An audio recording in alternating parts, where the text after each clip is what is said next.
In today's video, I have to discuss about the elements of marketing mix. तो आपने पहले से सुना हुआ है कि जो हमारे मार्केटिंग मिक्स हैं वो 4 टर्म्स हैं हमारी marketing mix, that are product, price, place and the promotion. So these all 4 P's are the elements of marketing mix.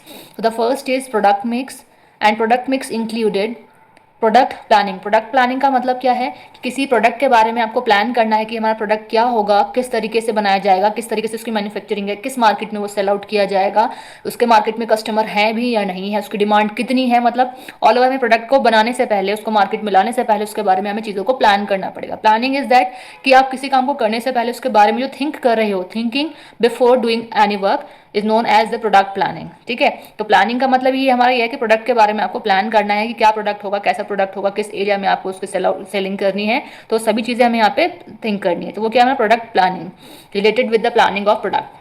Next thing is product quality, कि जो आप प्रोडक्ट मैन्युफैक्चर करना चाह रही हो, जो आप मार्केट में लेके आना चाह रहे हो, उस प्रोडक्ट की क्वालिटी क्या है. बिकॉज ऑफ अगर प्रोडक्ट की क्वालिटी अच्छी नहीं होगी तो उसकी जो डिमांड होगी मार्केट में फॉर एवर नहीं चलेगी. तो द थिंग इज दैट कि प्रोडक्ट की क्वालिटी अच्छी हो, तभी हमारी उसकी डिमांड मार्केट में फॉर एवर चलती रहेगी. ठीक है. Next thing is product design, कि जो प्रोडक्ट हम मार्केट में लेके आना चाह रहे हैं उसका डिज़ाइन क्या होगा. वो भी बहुत इंपॉर्टेंट रोल प्ले करता है. बिकॉज ऑफ कि बोलते हैं ना, first impression is the last impression. तो first impression is the last impression के लिए ज़रूरी है कि जो हमारा प्रोडक्ट है उसका डिज़ाइन कैसा हो, उसकी डिज़ाइनिंग कैसी हो. फॉर एग्जाम्पल आपने कोई लोशन बनाया, ठीक है, तो लोशन के लिए क्या करेंगे आप, एक एग्जाम्पल लेके चल रही हो है ना, तो जो उसकी आउटर जो उसकी बॉटल होगी जिसमें आप उसको फिलिंग कर रहे हैं, उसकी बॉटल का डिज़ाइन क्या होगा. जैसे पैराशूट का है हमारा बॉडी लोशन, तो उसकी बॉटल की शेप देखी है, एक गर्ल्स की फिगर टाइप में एक शेप है उसकी. ठीक है, तो वो क्या है, प्रोडक्ट एक अट्रैक्शन है, पार्ट ऑफ अट्रैक्शन की वो कस्टमर को अट्रैक्ट कर रहा है. अदरवाइज क्या है तो उसमें बॉडी लोशन ही. ठीक है, तो प्रोडक्ट डिज़ाइन मैटर करता है कस्टमर को कन्विंस करने के लिए, उसको अट्रैक्ट करने के लिए. अनदर मतलब और कुछ नया एक्स्ट्रा उसमें होता नहीं है, बट फिर भी वो क्या है, अपने आप में एक बहुत इंपॉर्टेंट रोल प्ले कर रहा है. अच्छा, इससे अलग मैंने एग्जांपल ये दिया, प्रोडक्ट डिज़ाइन कहीं ना कहीं एक बेनिफिशियल रोल प्ले करता है कस्टमर या फिर कंज्यूमर्स की लाइफ में. तो इस चीज़ का भी हमें ध्यान रखना पड़ेगा, है ना. Next thing is that product line. अब क्या है, a product line is a group of related products sold under a single brand. एक एग्जांपल आपको मैं बता के चलती हूँ. जैसे हम मार्केट में कोई भी चीज़, जैसे हम किसी प्रोडक्ट की बात करते हैं, वहाँ पे क्या है कि जो पर्टिकुलर जो कंपनी है उसके फंक्शनिंग, उसके प्राइस रेंज, उसके टारगेट कस्टमर्स क्या है, वो सभी चीज़ें सेम है. फॉर एग्जांपल एक नेस्ले कंपनी है, तो कंपनी हमारी एक है नेस्ले कंपनी, बट एक नेस्ले कंपनी क्या है, कॉफ़ी भी मैन्युफैक्चर कर रही है, ठीक है, चॉकलेट्स भी बना करके दे रही है. ठीक, इसके अलावा एग्जांपल लेते हैं, कंपनी है हमारी नाइक कंपनी है, तो नाइक कंपनी के मार्केट में शूज़ भी आते हैं और स्पोर्ट्स आइटम्स भी हैं, क्लोथ्स वगैरह. ठीक है, कंपनी एक है लेकिन एक ही सिमिलर जो कंपनी है मार्केट में बहुत सारे प्रोडक्ट लेकर के आ रही है. ठीक है, तो वो हमारा एग्जाम्पल क्या है, प्रोडक्ट लाइन का. एक और एग्जाम्पल मैं आपको इसका देके चलती हूँ. फॉर एग्जाम्पल जीन्स है, ठीक है. अब जीन्स जो है उसमें भी काफ़ी वेराइटीज़ हो जाती हैं. फॉर एग्जाम्पल नैरो जीन्स आती है हमारी, वाइड लेग वाली जीन्स भी आती हैं, ठीक है, बूट कट जीन्स भी आती है. तो है तो सारे जीन्स ही, बट उसमें भी क्या है, हमारे वेरिएशंस हैं. ठीक है, one more example, Apple company. आप देखिए कंपनी एक है एप्पल कंपनी, बट उसमें भी उसके जो प्रोडक्ट हैं उसमें वेरिएशंस हैं. क्या है कि एप्पल कंपनी आईफोन भी बनाती है, आईपैड्स भी बनाती है, ठीक है, मैकबुक भी बना रही है. तो क्या है, ये हमारा एक एग्जाम्पल है प्रोडक्ट लाइन का, कि हमारी कंपनी एक है बट वो एक सेम कंपनी जो है डिफरेंट प्रोडक्ट्स को मार्केट में लेकर के आ रही है. तो प्रोडक्ट लाइन है. ठीक है, इसीलिए मैंने इसमें कहा कि product line is a group of related products sold under a single brand and have a similar characteristics. ठीक है, आई थिंक क्लियर हो गया होगा आपको. Next is price mix.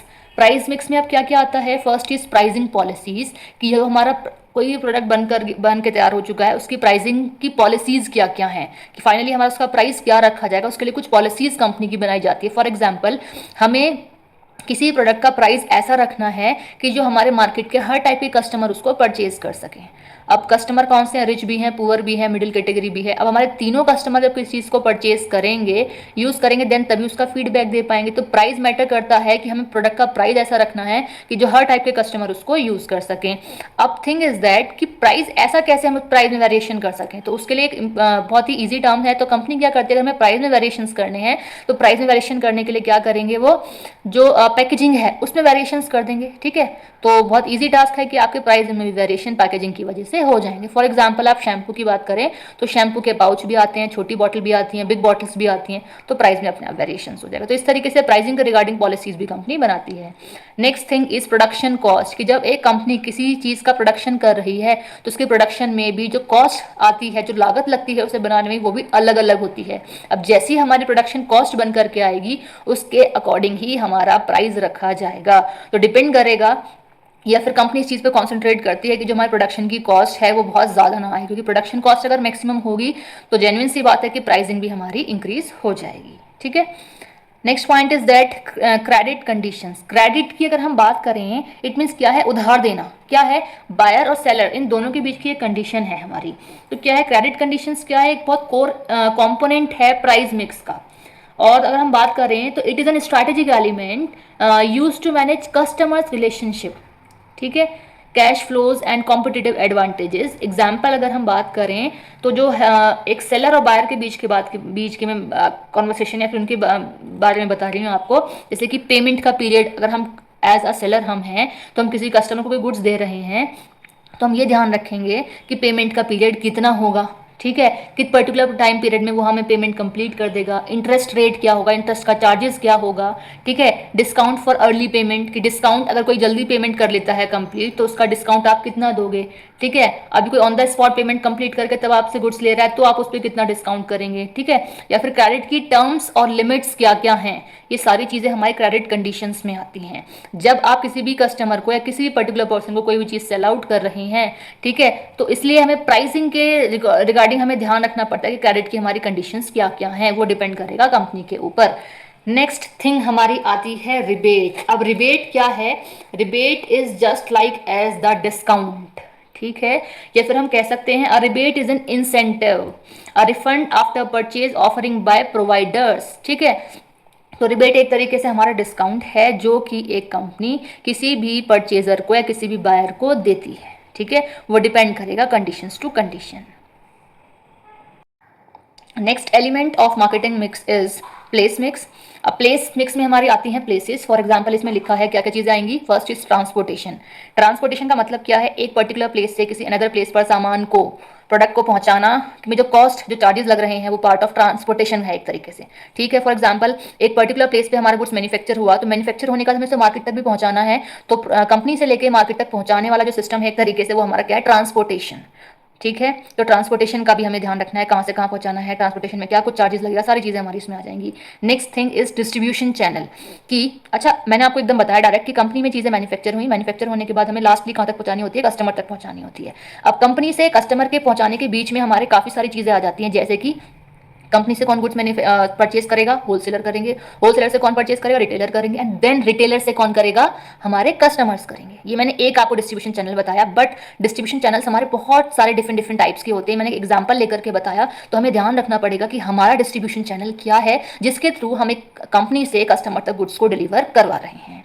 Next is inventory level. Inventory होता है हमारा स्टॉक, लेवल मतलब आप समझ रहे हैं कि हमारी इन्वेंट्री का, हमारे स्टॉक का लेवल क्या है। इट मीन्स क्या है कि इन्वेंट्री के लिए हमारे हम कितना प्लेस चाहिए, कितने लंबे टाइम तक इन्वेंट्री या स्टॉक हमारे पास रखा जाएगा, हमें इस चीज़ का ध्यान रखना पड़ेगा। अगर हमारी कंपनी कुछ ऐसे गुड्स को मैन्युफैक्चर कर रही है जहाँ पे स्टॉक हमें बहुत लंबे टाइम तक अपने पास रखना है, वहाँ स्पेस ज़्यादा चाहिए होगा। जहाँ हमारा जो स्टॉक है वो रेगुलर बेसिस पे यूज़ होता चला जा रहा है, ठीक है, तो वहाँ क्या हमें इतने सारे स्पेस की नीड नहीं होगी कि जहाँ हम स्टॉक को रखें, क्योंकि चीज़ें हमारी लगातार मतलब कंटिन्यू बेसिस पे यूज़ होती चली जा रही हैं। उस कंडीशन में क्या है कि वेस्टेज भी नहीं होगी, क्योंकि वो चीज़ें कंटिन्यू बेसिस पे यूज़ होती चली जा रही हैं। तो इन्वेंट्री का हमारा लेवल क्या है, उस चीज़ का हमें ध्यान रखना है। And the last element of marketing mix is promotion mix. अब प्रमोशन मिक्स में हमारी क्या क्या चीज़ें आती हैं। First is personal selling. Personal selling का मतलब क्या है कि पर्सनली आप गुड्स को किस तरीके से सेल कर रही हो कस्टमर को। For example door to door selling. तो डोर टू डोर सेलिंग क्या है, एक एग्जांपल है हमारा पर्सनल सेलिंग का। या फिर अगर हम बात करें तो जो कंपनी जो हमारे शोरूम्स में सेल्स एग्जीक्यूटिव्स होते हैं, जो फेस टू फेस सेलिंग कर रहे हैं, face to face information provide कर रहे हैं कस्टमर को, या फिर फेस टू फेस कस्टमर के साथ मीटिंग कर रहे हैं, वो एक एग्जांपल है हमारा पर्सनल सेलिंग का, जहाँ पे buyer and seller interact with each other. ठीक है, फॉर बाइंग और selling the product is known as personal selling. ठीक है, नेक्स्ट इज सेल्स प्रमोशन, जहां हम अपनी सेल्स को प्रमोट कर रहे हैं। सेल्स को प्रमोट कैसे करेंगे, फॉर एग्जांपल बताती हूँ डायरेक्टली मैं आपको। कंपनीज या सॉरी शॉप जो होती हैं या कंपनीज कुछ भी कह सकते हैं, वो क्या होते हैं, ऑफर लगाते हैं। ऑफर क्या देते हैं, by one get one free. तो वो पार्ट क्या है, सेल्स प्रमोशन। इट मीन्स कोई भी ऐसा पर्सन जो एक सेलर है, तो एक सेलर अपनी सेल्स को प्रमोट करने के लिए जो भी कुछ चीज़ें अप्लाई कर रहा है वो हमारा क्या है, सेल्स प्रमोशन है। जैसे उसने बाय 1 गेट 1 फ्री लगाया है, बाय 1 गेट 2 फ्री लगाया है, तो कंडीशन कुछ भी हो सकती है, ठीक है। या फिर कभी कभी ऐसा भी कंपनी करती हैं, सेलर्स करते हैं कि जब कोई भी एक कस्टमर किसी एक बिग प्रोडक्ट को परचेज करेगा तो उसमें आपका डिस्काउंट ज़्यादा है, तो वही पार्ट क्या है, सेल्स प्रमोशन का, कि हम अपनी सेल्स को प्रमोट कर रहे हैं। जैसे आप बिग पिज़्ज़ा परचेज करते हैं, उस पर ज़्यादा आपको कंसेशन मिल जाता है, डिस्काउंट मिल जाता है, या बिग हम कोई प्रोडक्ट कॉस्मेटिक प्रोडक्ट यूज़ कर रहे हैं, इस तरीके से, है ना। Next is public relation. तो पब्लिक रिलेशन क्या है कि how to maintain a relationship between public. अब पब्लिक के साथ हमें रिलेशन कैसे मेंटेन करना है, थिंग इज दैट अब पब्लिक के साथ रिलेशन मेंटेन करने के लिए फॉर एग्जांपल हम मार्केट में जाएंगे, कैनोपीज लगाएंगे, ठीक है, डिफरेंट डिफरेंट इवेंट्स ऑर्गेनाइज करेंगे हम। फॉर एग्जांपल आपने देखा होगा जो इंश्योरेंस वाले होते हैं वो एक सेमिनार टाइप करते हैं ना सेमिनार, या और कंपनीज होती है वो भी सेमिनार टाइप करते हैं। क्यों करती हैं, just interact with the customers, customer के साथ इंटरेक्शन करने के लिए, उनके साथ रिलेशनशिप मेंटेन करने के लिए, या और कहें तो उन्हें अट्रैक्ट करने के लिए, कि वो कस्टमर्स को या पब्लिक को अपनी तरफ अट्रैक्ट कर पाए, अपनी कंपनी की चीज़ को परचेज करने के लिए अट्रैक्ट कर पाए। वो पार्ट हमारा क्या है, पब्लिक रिलेशन है, ठीक है। तो क्लियर हो गया होगा पब्लिक रिलेशन भी। And last thing is advertising. Advertising का मतलब है एडवर्टाइज करना अपनी कंपनी के प्रोडक्ट को, प्रचार प्रसार करना, पब्लिक को बताना कि हमारी कंपनी का जो प्रोडक्ट है उसके क्या बेनिफिट्स हैं, हमारी कंपनी के क्या बेनिफिट्स हैं, एक तरीके से इंट्रोड्यूस कराना अपनी कंपनी के गुड्स को एंड द कंपनीज को पब्लिक के साथ, वो हमारा क्या है, एडवर्टाइजिंग है, ठीक है। चाहे वो एड्स हमारे टीवी में हम ऐड दे रहे हो, चाहे इंटरनेट की हेल्प से हम ऐड प्रोवाइड कर रहे हो, वो एग्जांपल, या फिर न्यूज़पेपर के थ्रू हम एडवर्टाइजिंग कर रहे हो, ठीक है, वो डिपेंड करेगा कंपनी के ऊपर। तो these are the elements of marketing mix. I hope आपको क्लियर हो गए होंगे, बहुत अच्छे से मैंने आपको एक्सप्लेन करने की कोशिश की है। प्लीज़ मुझे कमेंट करके बताइए कि आपको समझ में भी ये पॉइंट्स आए हैं या नहीं, और कोई टॉपिक आपको नीड हो कि आप कुछ समझना चाहते हो, then you have to tell me.